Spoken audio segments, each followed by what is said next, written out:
పవిత్రాత్మ నామమున ఆమేన్. క్రీస్తునాథుని యందు మిక్కిలి ప్రేమ గల ప్రియ సహోదరి సహోదరులారా, ఈరోజు మనము తిరుకుటుంబ మహోత్సవాన్ని కొనియాడుతూ ఉన్నాం. ఈనాటి దివ్య పట్టణాన్ని పరిశీలించి మనము ధ్యానించినట్లయితే, మొదటి పట్టణము సిరాకు గ్రంథము 3వ అధ్యాయము 2వ వచనం నుండి 6వ వచనం వరకును, మరియు 12వ వచనం నుండి 14వ వచనం వరకును. రెండవ పట్టణాన్ని పునీత చిన్నప్ప గారు కొలసీలకు రాసిన లేఖ 3వ అధ్యాయము 12వ వచనం నుండి 21వ వచనం వరకును. పవిత్ర సువిశేష పట్టణాన్ని మత్తయి శుభవార్త 2వ అధ్యాయము 13వ వచనం నుండి 15వ వచనము మరియు 19వ వచనం నుండి 23వ వచనం వరకు ధ్యానిస్తూ ఉన్నాం.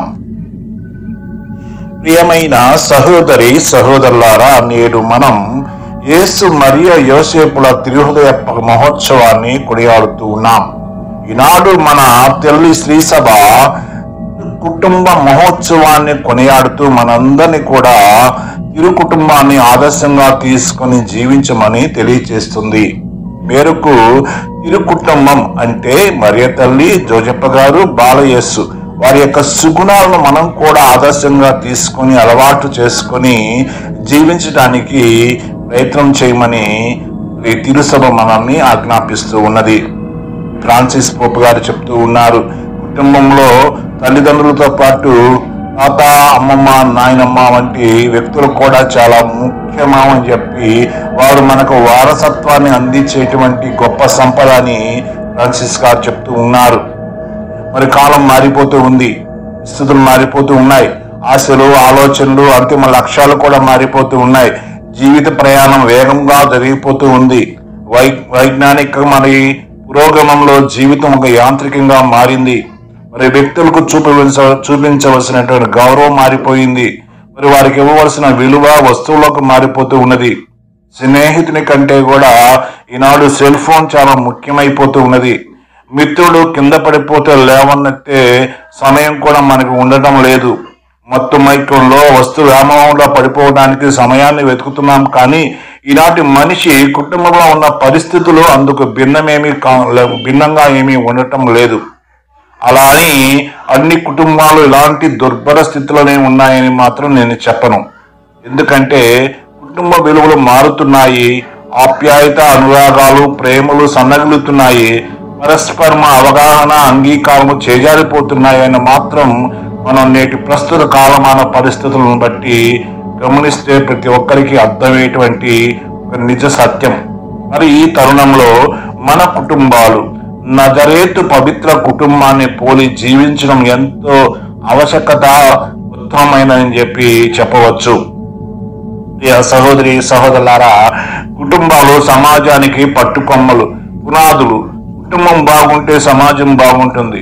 కుటుంబ వ్యవస్థ దేవుడే స్వయంగా ఏర్పాటు చేసినట్లుగా ఆదికాండము 2వ అధ్యాయం 20 నుండి 25 వచనాలు, అలాగే 4వ అధ్యాయం 1వ వచనము, నిర్గమకాండము 20వ అధ్యాయం 5-6 వచనాలు, అలాగే యెహోషువ గ్రంథము 7వ అధ్యాయం 10వ వచనము, 15, 24, 25 వచనాల్లోను, 2 రాజుల గ్రంథము 13వ అధ్యాయం 23వ వచనాల్లో ఈ కుటుంబ వ్యవస్థ గురించి దేవుడు చెప్పినటువంటి వాక్యాన్ని మనం చూడవచ్చు. ప్రతి కుటుంబం కూడా దేవుడు ఏర్పాటు చేసినటువంటి వివాహం అనే దివ్య సంస్కారం ద్వారా ఏర్పడుతుంది. కుటుంబంలోని వ్యక్తులు నిబద్ధత కలకాలం ఉన్నప్పుడే ఆ కుటుంబాలు కలకాలం నిలుస్తాయి. నేడు విడాకులు తీసుకోవటం చాలా సర్వసాధారణం అయిపోయింది. కానీ మలాకీ ప్రవక్త ఏం చెప్తున్నాడంటే, నేను విడాకులు అసహించుకుంటాను అని చెప్పి మలాకీ 2వ అధ్యాయం 16వ వచనంలో దేవుడు స్పష్టంగా చెప్తున్నాడు. కష్టాలు, అపార్థాలు, శ్రమలు సర్వసాధారణం. వాటిని ఎదుర్కొని నిలబడగలిగితేనే దేవుడు మెచ్చుకోదగ్గ కుటుంబము నజరేతు యొక్క కుటుంబానికి దగ్గరగా ఉంటాం. అంటే ఏకైక పరిపూర్ణ కుటుంబం. ఆ కుటుంబాన్ని ఆదర్శంగా తీసుకొని మనం జీవించాలి.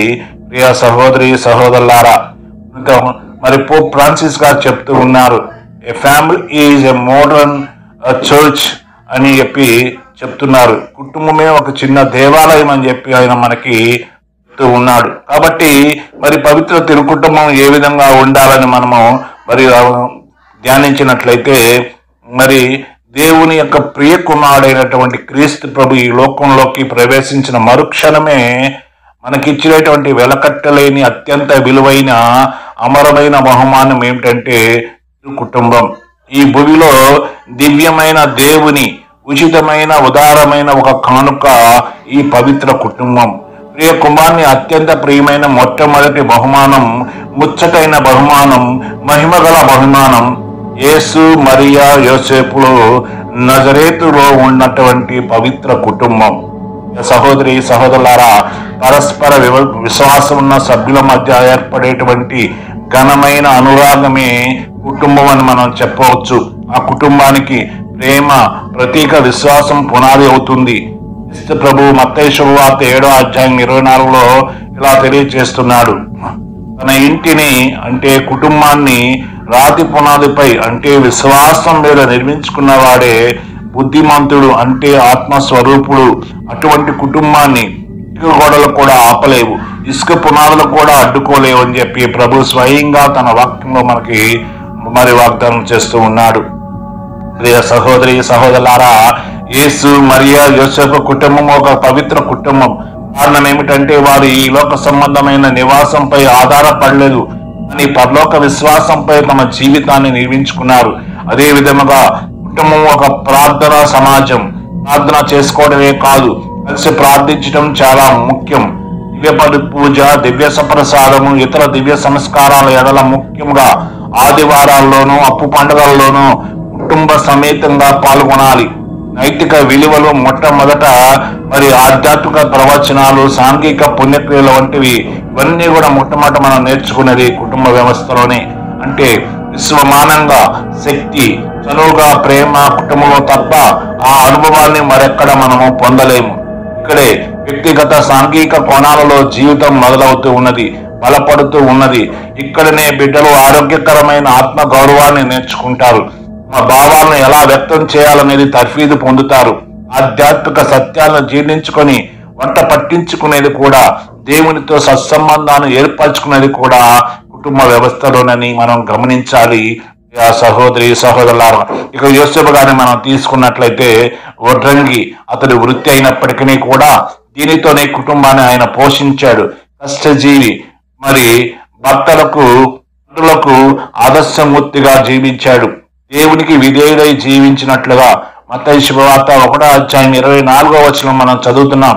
యోసేపు ప్రేమగల తండ్రి, కుటుంబాన్ని అన్ని ఆటంకాల నుండి సంరక్షించుకునే తండ్రి, విరోధి నుండి బాలయేసు ప్రాణాలను కాపాడిన తండ్రి, తన వృత్తిని కుమారునికి నేర్పించి సామాజిక జీవనాన్ని నేర్పిన తండ్రి. యోసేపు నీతిమంతుడు, దేవుని చట్టాన్ని ఆజ్ఞలను పాటించిన వ్యక్తి. జనాభా లెక్కల కోసం బెత్లెహేము వెళ్ళాడు. 8 దినాల గడిచిన పిమ్మట శిశువుకు సున్నతి చేశారు. దేవాలయంలో కానుకగా బాలయేసును సమర్పించారు. ప్రతి సంవత్సరం పాస్కా పండుగకు కుటుంబ సమేతంగా యెరూషలేము దేవాలయానికి వెళ్ళేవారు. యోసేపు ఎల్లప్పుడూ కూడా దేవుని చిత్తాన్ని పాటిస్తూ వచ్చాడు. భర్తగా మరియ కోసం ఎన్నో త్యాగాలు చేశాడు.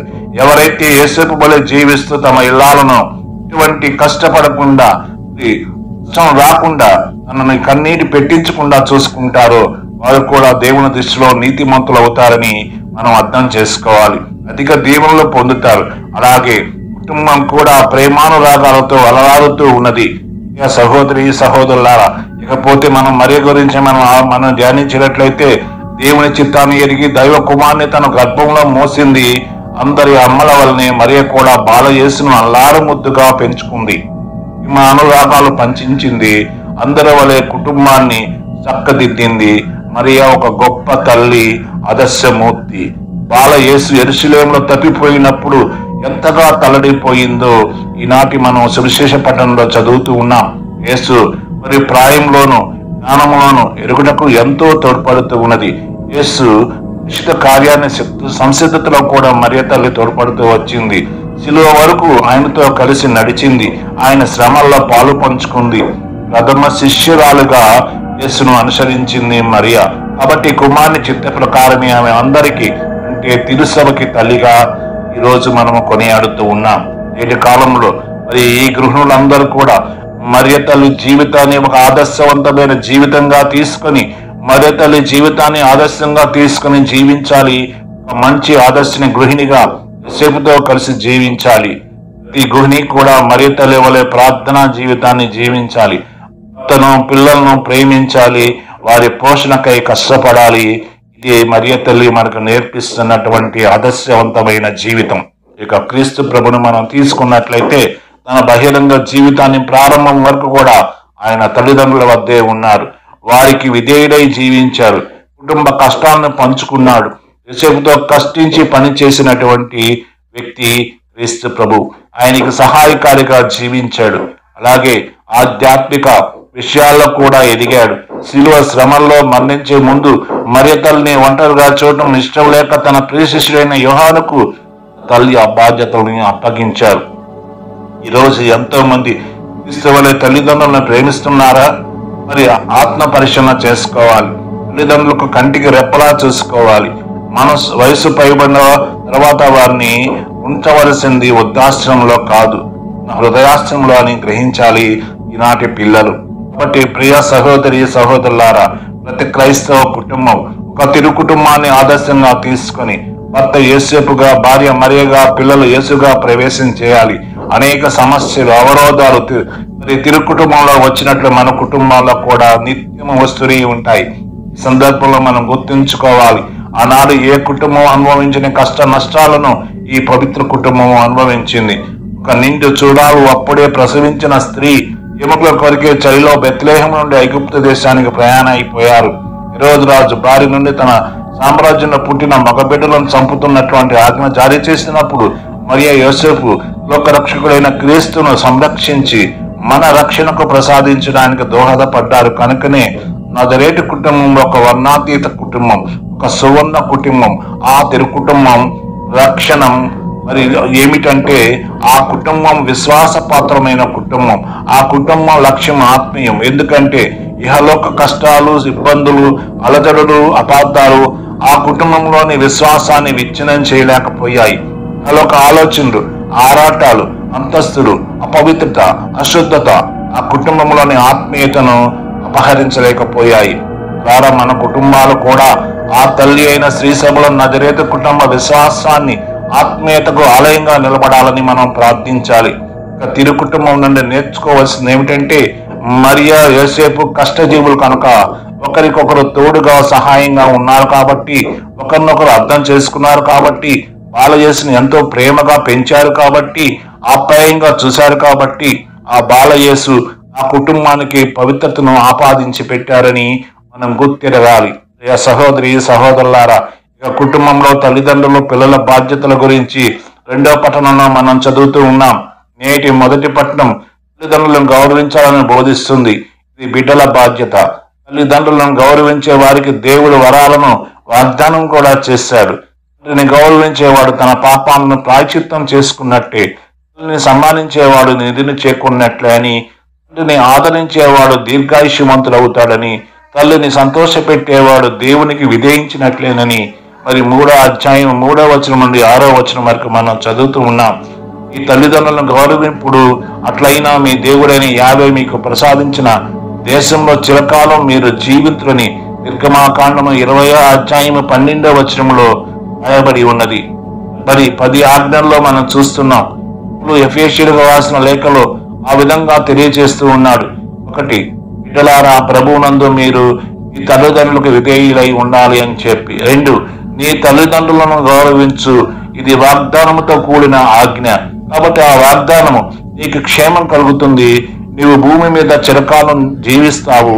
కుటుంబంలో తల్లిదండ్రులు కూడా బిడ్డలకు ఆదర్శంగా ఉండాలని చెప్పి ఆయన మనకు హెచ్చరిస్తూ ఉన్నాడు. 4, తల్లిదండ్రులారా మీ పిల్లలకు కోపం రేపక వారిని క్రమశిక్షణలో ప్రభు బోధనలతో పెంచమని ఎఫెసీయులకు రాసిన లేఖ 6వ అధ్యాయం 1-4 వచనాల్లో పౌలు కొలస్సీలకు మరి రాసినటువంటి లేఖలో కూడా ఇలా చెప్తూ ఉన్నాడు. బిడ్డలారా మీరు మీ తల్లిదండ్రులు అన్ని విషయాలు విధేయులవ్వండి, ఎందుకంటే ఇది క్రీస్తుకు ప్రీతి పాత్రము, అంటే క్రీస్తు ప్రభువుకి ఇష్టమైనటువంటి పని అని 3వ అధ్యాయం 20వ వచనంలో చెప్తున్నాడు. దేవుని అనుమతితో ఇలాంటి అధికారాలు మనకు ఇవ్వబడినవి. రోమిలకు రాసిన లేఖ 13వ అధ్యాయం 1లో తెలియజేసినట్లుగా మరి మనము దేవుడిచ్చిన తల్లిదండ్రులు కనుక వారిని మనం గౌరవించాలి. నువ్వు కావాలని వారికి పుట్టలేదు, వారు కావాలని నిన్ను కనలేదు. ఇది దేవుని యొక్క ప్రణాళిక. కాబట్టి బిడ్డలను మనం ప్రేమించాలి, బిడ్డలు తల్లిదండ్రులను గౌరవించాలని వాక్యం మనకి ఈ రోజు సెలవిస్తూ ఉన్నది. ఇక కథోలిక సత్యోపదేశ సంక్షేమాన్ని మనం చూసినట్లయితే మరి తల్లిదండ్రుల బాధ్యత తెలియచేస్తూ ఉన్నది. తల్లిదండ్రుల ప్రథమ బాధ్యత తమ బిడ్డలను విద్య అందించడమే కాదు, సున్నిత హృదయము, క్షమా గుణము, గౌరవము, శ్వాసము, నిస్వార్థమైన సేవ, నియమంగా గల గృహంగా ఇంటిని తీర్చిదిద్దాలి. పిల్లలకు సుమాతృక ఇవ్వడం తల్లిదండ్రుల యొక్క మొదటి యొక్క బాధ్యత, ముఖ్యమైన బాధ్యత. పిల్లల ముందు తమ తప్పులను అంగీకరించడం ద్వారా పిల్లలను మంచిగా నడిపించగలరు, తప్పులను సరిదిద్దగలరు అని చెప్పి మరి సత్యోపదేశ సంక్షేపము మరి 2223 అంశం మనకు తెలియచేస్తూ ఉన్నది.